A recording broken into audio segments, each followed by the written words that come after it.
ግንቦት 21 መጀመሪያው የሐዋርያው የቅዱስ ጳውሎስ መልእክት ወደ ቆሮንቶስ ሰዎች። መንግሥተ ሰማያትን ስለማይወርሱ ሰዎች፣ አመፀኞች የእግዚአብሔርን መንግሥት እንደማይወርሱ አታውቁምን? አያስቷችሁ። ሴሰኞች ወይም ጣዖትን የሚያመልኩ ወይም አመንዝራዎች ወይም ቀላጮች ወይም በወንድ ላይ ዝሙትን የሚሰሩባቸውም ቢሆኑ ሌቦች ወይም ቀማኞች ወይም ሰካሮች ወይም ተሳዳቢዎች ወይም ነጣቂዎች የእግዚአብሔርን መንግሥት አይወርሷትም። እንግዲህ እናንተ እንዲህ ስትሆኑ እነማን ናችሁ? ነገር ግን በጌታችን በኢየሱስ ክርስቶስም ስም በአምላካችንም መንፈስ ታጥባችኋል፣ ተቀድሳችኋል፣ ጸድቃችኋልም። ሰውነትን ለእግዚአብሔር ክብር ስለማድረግ በሆነው ሁሉ ላይ ሥልጣን አለኝ። ግን ሁሉ የሚጠቅመኝ አይደለም። ሁሉም ይቻለኛል፣ ነገር ግን በእኔ ላይ እንዲሰለጥን የማደርገው ምንም የለም። መብል ለሆድ ነው፣ ሆድም ለመብል ነው። እግዚአብሔር ግን ሁለቱንም ይሽራቸዋል። ሥጋችሁም ለእግዚአብሔር ነው እንጂ ለዝሙት አይደለም፣ እግዚአብሔርም ለሥጋችሁ ነው። ጌታችን ኢየሱስ ክርስቶስን ከሙታን ያስነሳው እግዚአብሔር እኛንም በካህሊነቱ ያስነሳናል። ሥጋችሁ የክርስቶስ አካል እንደሆነ አታውቁምን? እንግዲህ የክርስቶስን አካል ወስዳችሁ የአመንዝራ አካል ታደርጉታላችሁን? አይገባም። ከአመንዝራ ጋር የተገናኘ ከእርሷ ጋር አንድ አካል እንዲሆን አታውቁምን? መጽሐፍ ሁለቱ አንድ አካል ይሆናሉ ብሏልና። ከእግዚአብሔር ጋር የተዋሃደ ግን ከእርሱ ጋር አንድ መንፈስ ይሆናል። ከዝሙት ራቁ። ኃጢአት የሚሠራ ሰው ሁሉ ከሥጋው ውጭ ይሠራልና፣ ዝሙትን የሚሠራ ግን ራሱ በሥጋው ላይ ኃጢአትን ይሠራል። ሥጋችሁ ከእግዚአብሔር ለተቀበላችሁት በእናንተ አድሮ ላለ ለመንፈስ ቅዱስ ቤተ መቅደስ እንደሆነ አታውቁምን? ለራሳችሁም አይደላችሁም፣ በዋጋ ተገዝታችኋልና። ስለዚህም እግዚአብሔርን በሥጋችሁ አክብሩት። የዮሐንስ ራእይ። 2 ተአምራት። ታላቅ ምልክትም በሰማይ ታየ። ፀሐይን የተጎናጸፈች ጨረቃንም ከእግሯ በታች የተጫማች በራሷም ላይ 12 ከዋክብት ያሉባት አክሊል የተቀዳጀች አንዲት ሴት ነበረች። ሴቲቱም ጸንሳ ነበረች፣ ለመውለድም ምጥ ተይዛ ትጮህ ነበር። ሌላም ምልክት በሰማይ ታየ። እነሆ ታላቅ ቀይ ዘንዶ 7 ራሶችና 10 ቀንዶችም ነበሩት። በራሶቹም ላይ 7 ዘውዶች ነበሩት። በጅራቱም የሰማይ ከዋክብትን ሲሶ እየሳበ ወደ ምድር ያወረዳቸው። ዘንዶውም በወለደች ጊዜ ልጇን ሊበላ በዚያ ሴት ፊት አንጻር ቆመ። አሕዛብንም ሁሉ በብረት ዘንግ የሚገዛቸውን ወንድ ልጅ ወለደች። ልጇም ወደ እግዚአብሔር ወደ ዙፋኑም ተወሰደ። ሴቲቱም በዘመኑ ሁሉ 1260 ቀን በዚያ ትጠበቅ ዘንድ እግዚአብሔር ወደ አዘጋጀላት ቦታ ወደ በረሃ ሸሸች። በሰማይም ሰልፍ ሆነ። ሚካኤልና መላእክቱም ዘንዶውን ተዋጉት። ዘንዶውም ከነሰራዊቱ ተዋጋቸው፣ አልቻላቸውምም። ከዚያም በኋላ በሰማይ ቦታ አልተገኘላቸውም። ዓለምን ሁሉ የሚያስተው ዲያብሎስና ሰይጣን የሚባለው ታላቁ ዘንዶ እርሱም የቀደመው እባብ ተጣለ፣ ወደ ምድርም ተጣለ። መላእክቱም በእርሱ ጋር ተጣሉ። ሁለተኛይቱ የሐዋርያው የቅዱስ ጴጥሮስ መልእክት። ከኢየሱስ ክርስቶስ ባሪያና ሐዋርያ ከስምዖን ጴጥሮስ በአምላካችንና በመድኃኒታችን በኢየሱስ ክርስቶስ ጽድቅ ካገኘነው ከእኛ ጋር የተካከለ የክብር እምነትን ላገኙ አምላካችንንና ጌታችንን ኢየሱስ ክርስቶስን በማወቅ ጸጋና ሰላም ይብዛላችሁ። በመለኮቱ ኃይል ለሕይወትና ለመልካም አምልኮ የምንሻውን ነገር ሁሉ የሰጠን፣ እርሱንም በማወቅ በክብሩና በበጎነቱ የጠራን እርሱ ነው። በእርሱም የዚህን ዓለም የጥፋት ምኞት እየሸሻችሁ በዚህ የክብሩ ወራሾች ትሆኑ ዘንድ የከበረውንና ታላቅ የሆነውን ተስፋውን ሰጠን። እናንተ ግን በሥራው ሁሉ እየተጋችሁ በእምነት በጎነትን፣ በበጎነትም ዕውቀትን ይጨምሩ፣ በዕውቀትም ንጽሕናን፣ በንጽሕናም ትዕግሥትን፣ በትዕግሥትም እግዚአብሔርን ማምለክን፣ እግዚአብሔርንም በማምለክ ወንድማማችነትን፣ በወንድማማችነትም ፍቅርን ጨምሩ። እነዚህ ነገሮች ለእናንተ ሆነው ቢበዙ ጌታችን ኢየሱስ ክርስቶስን በማወቅ ሥራ ፈቶችና ፍሬ ቢሶች እንዳትሆኑ ያደርጋችኋልና። እነዚህ ነገሮች የሌሉት ዕውር ነውና በቅርብ ያለውን ብቻ ያያል፣ የቀደመውንም የኃጢአቱን መንጻት ረስቷል።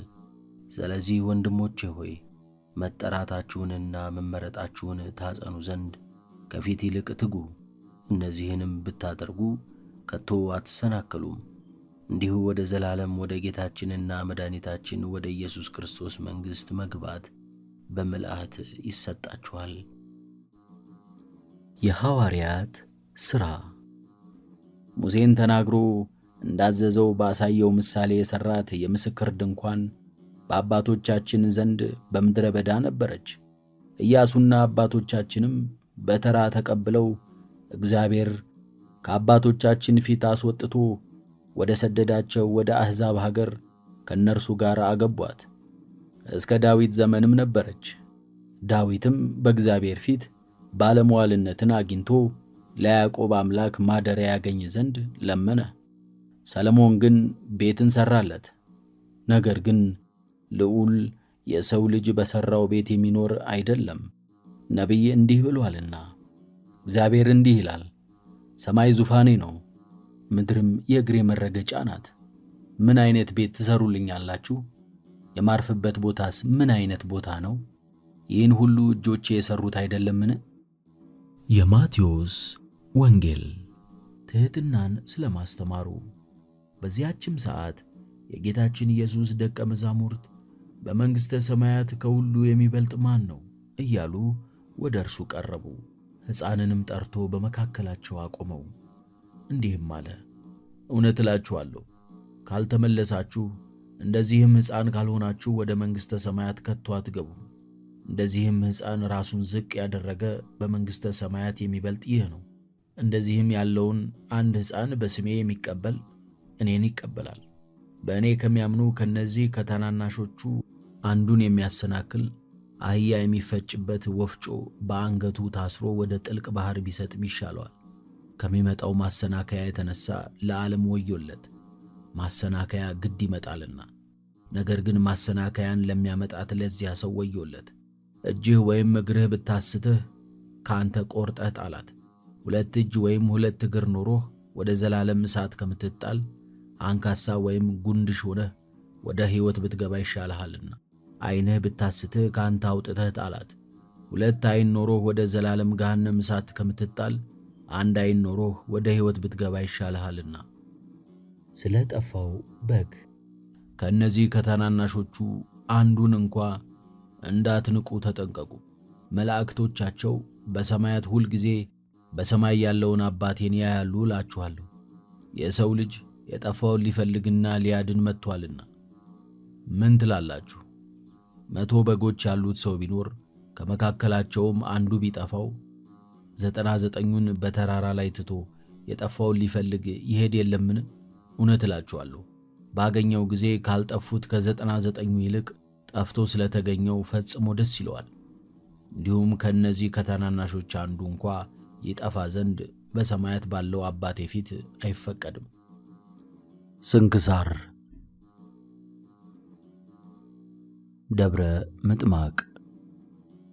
አንድ አምላክ በሆነ በአብ በወልድ በመንፈስ ቅዱስ ስም ግንቦት 21 በዚህች ዕለት አምላክን የወለደች እመቤታችን ቅድስት ድንግል ማርያም በደብረ ምጥማቅ በስሟ በተሠራች ቤተ ክርስቲያን ጉልላት ላይ በብርሃን መርከብ ተቀምጣ ፊቷ በግልጥ ስለመታየቱ የክርስቲያን ወገኖች ሁሉም ታላቅ በዓልን ያደርጋሉ።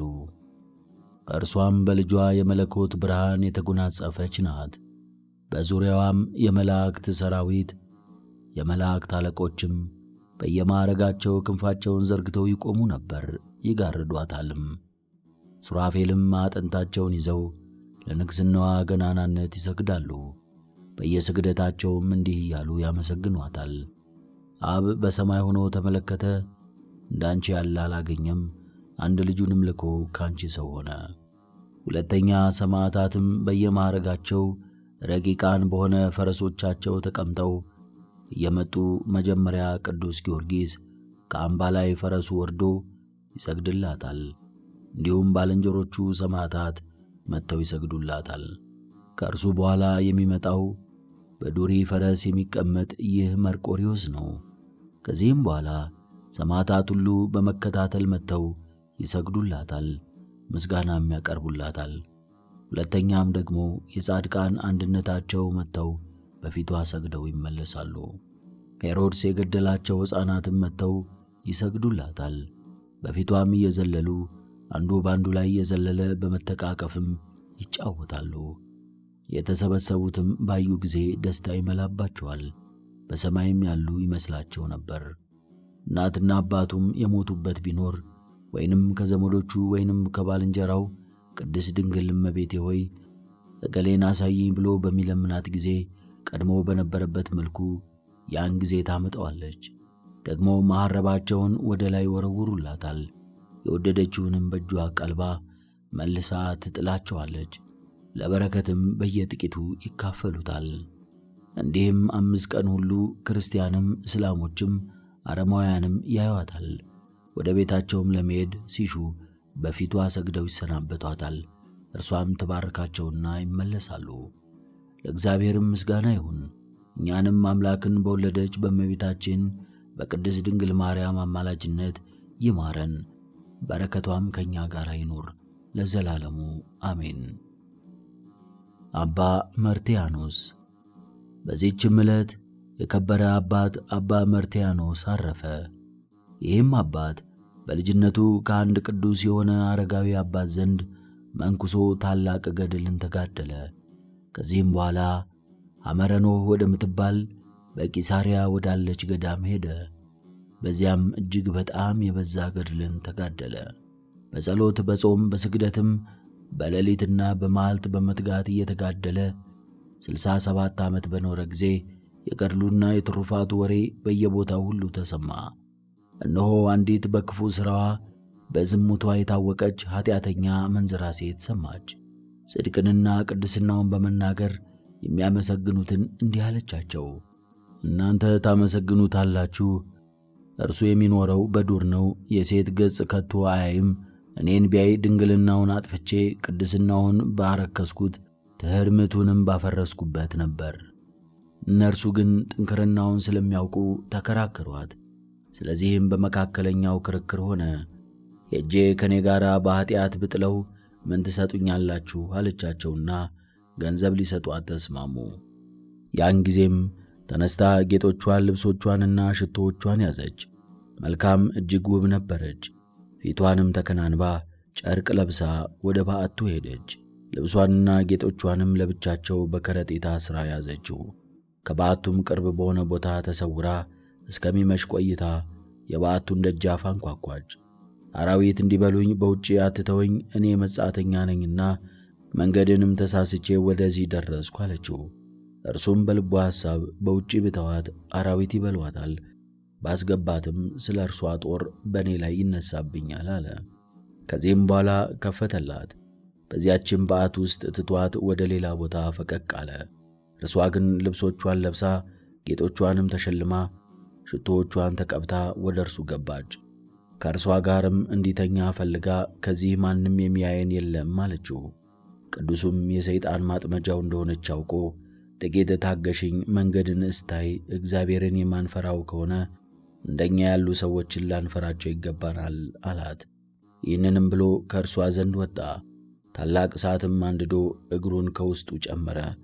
ነፍሱንም የሲኦልን እሳት የምትችይ ከሆንሽ ኃጢአትን ስሪ አላት። በዘገየ ጊዜ ወደ እርሱ ሄደች። በእሳት ውስጥም እግሩን ሲያቃጥል አይታው እጅግ ደነገጠች። ከእሳቱም ውስጥ ጎትታ አወጣችው። ልቧም ወደ ንስሐ ተመለሰ። ልብሷንና ጌጦቿን ከላዩ አውጥታ ጣለች። ከእግሩ በታች ሰገደች። ስለ ነፍሷ ድህነትም እንዲረዳት ለመነችው። እርሱም ይህ ዓለም ፍላጎቱ ሁሉ ኃላፊ እንደሆነ ያስተምራትና ይመክራት፣ ልብ ያስደርጋትም ጀመር። እርሷም በጨከነ ልብ ንስሐ ገባች። ከዚህም በኋላ በአንድነት መኖር አግባብ አይደለም ብሎ ወደ ደናግል ገዳም ወሰዳት። ትጠብቃትም ዘንድ እመምኔቷን አደራ አላት። በቀረው ዕድሜዋም በገድል ተጠምዳ እግዚአብሔርን አገለገለችው። ወደ በጎ ሽምግልናም ደረሰች። የመፈወስ ሀብትም አድሮባት ብዙዎች በሽተኞችን አዳነች። የከበረ አባ መርትያኖስ ግን ሌላ ሴት እንዳያመጣበት ፈርቶ በባህር መካከል ወዳለች ደሴት ገብቶ በዚያ የሚኖር ሆነ። አንድ ባለታንኳም የእጅ ሥራውን እየሸጠ ምግቡን ያመጣለት ነበር። ከብዙ ዘመናትም በኋላ መርከቡ ተሰብራ ተሰጠመች። አንዲት ሴትም በመርከብ ስባሪ ተጣብቃ አባ መርትያኖስ ወዳለበት ደሴት የባህሩ ማዕበል አደረሳት። ባያትም ጊዜ ደነገጠ፣ አደነቀም። ከእርሷ ጋር በአንድነት ስለመኖሩም አዘነ። የእግዚአብሔርንም ቃል አስተምሮ የምንኩስና ልብስ አለበሳት። ምግቧንም አዘጋጀላትና ለእኛ በአንድነት መኖር አግባብ አይደለም አላት። ያንንም ደሴት ትቶላት ወደ ባህሩ ተወርሮ ገባ። አንበሪም ተሸክሞ ወደ የብስ አወጣው። 108 ሀገሮችንም እስቲያዳርስ በሀገሮች ባሉ ገዳማት ሁሉ ከዚያች ቀን ጀምሮ የሚዞር ሆነ። በአንድ ቦታ እንዳይቀመጥ አስቦ ነው። ከዚህ በኋላም የዕረፍቱ ጊዜ እንደቀረበ አውቆ በበዓት ውስጥ ራሱን እስረኛ አደረገ። ኤጲስቆጶሱንም ጠርቶ ከመጀመሪያ እስከ መጨረሻ ገድሉን ሁሉ ነገረው። ኤጲስቆጶሱም ከጸጋው ገናናነት የተነሳ አደነቀ። ከዚህም አስቀድሞ የእግዚአብሔር መልአክ ለኤጲስቆጶስ ለአባ መርትያኖስ ሥጋ እንዲያስብ ነግሮት ነበር። ከዚህም በኋላ ነፍሱን በእግዚአብሔር እጅ ሰጠ። ኤጲስቆጶሱም በታላቅ ክብር ገንዞ ቀበረው። ያችን ሴት ግን እስከ ዕረፍቷ ቀን ባለ መርከብ የሚጎበኛት ሆነ። ባረፈችም ጊዜ ሥጋዋ እንደ በረዶ ነጥቶ አገኛት። ሥጋዋንም ወደ ሀገሩ ተሸክሞ ወስዶ ቀበራት። ለእግዚአብሔርም ምስጋና ይሁን። እኛንም በቅዱሳን ጸሎት ይማረን፣ በረከታቸውም ከእኛ ጋር ትኑር ለዘላለሙ አሜን። ቅዱስ አሮን ሶርያዊ። በዚህችም ዕለት ከልጅነቱ ጀምሮ ተጋዳይ የሆነ አባ አሮን ሶርያዊ አረፈ። ለዚህ ቅዱስም የመፈወስና ድንቆች ተአምራትን የማድረግ ሀብት ተሰጥቶታል። ይኸውም እንግዶቹ መነኮሳት ወደ እርሱ በመጡ ጊዜ የርግብ ግልገሎችን አብስሎ አቀረበላቸው። ሥጋም በላም ባሉት ጊዜ በላያቸው አማትቦ ርግቦቹን አድኖ እንዲበሩ አደረጋቸው። ደግሞ በተራራ ላይ ገዳም ሠራ። ውሃው ከተራራው በታች የራቀ ነበረ። በጸለየና በእጁ ባማተበ ጊዜ ስቦ ከተራራው ላይ አወጣው። በአንዲት ቀንም ሰይጣን በክፋቱ ሊያጠፋው ወደ እርሱ መጣ። እርሱ ግን በላዩ ባደረ መንፈስ ቅዱስ ተከልሎን አውቆና ወደ በዓት ግባ አለው። በገባ ጊዜም በላዩ ዋሻውን ደፈነው። ታላቅ የቋጥኝ ድንጋይም ጫኑበት። ሰይጣንም አረፈ። ደግሞም ሁለተኛ የአካ አገረ ገዢ በሞተ ጊዜ በጸሎቱ አስነሳው። ደግሞ ውሃ የሚቀዳባቸውን 4 እንስራዎች በእንስራ እየጫነ በመውሰድ 10 ዓመት ያህልም ኖረ። ከዚህ በኋላም ወደ ዘላለም ሕይወት ሄደ። ለእግዚአብሔርም ምስጋና ይሁን። እኛንም በከበረች ጸሎቱ ይማረን፣ በረከቱም ከእኛ ጋር ትኑር ለዘላለሙ አሜን። ነቢይ አሞጽና መርዶላ። በዚህችም ዕለት የነቢይ አሞጽና የመርዶላ መታሰቢያቸው ነው። በረከታቸውም ከእኛ ጋር ለዘላለሙ ትኑር አሜን። ለአባት እናቶቻችን የተገለጠች እመቤታችን ለእኛም በረድኤት ትገለጽልን። ጣዕመ ስሟ በአንደበታችን፣ ጣዕመ ፍቅሯ በልባችን ይደርብን አሜን።